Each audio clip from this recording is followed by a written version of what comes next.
गप संजय और तार खेलना बाघ।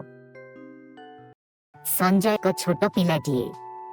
से सबुबेले बहुत खुशी रे रहुथिला। ता पाखरे गोटे खेलना बाघ थिला जहाकु से बहुत भल पाउथिला। संजय सेही खेलनार ना देइथिला राजा। संजय प्रतिदिन सकाळे तार खेलना बाघ सहित खेलुथिला। संजय खेलना बाघ सहित सबुठारु अधिक समय बिताउथिला। केबे उद्यान रे तो केबे खेल पड़ियारे। गोटे दिन संजय देखिला गाँर किछि छोट छुआ मानक ठारे खेलना नथिला। से भाबिला मु मोर खेलना बाघकु सेमानंक सहित भाग करिबा उचित। संजय खेलना बाघटीकु नेई गाँ छुआ मानक पाखकु गला एवं कहिला आसो आमे सबु मिलिमिशि खेलिबा। मोर खेलना बाघ बहुत मजादार। सेमाने खुशी रे नाचिले एवं सबु मिलिमिशि खेलिबाकु लागिले।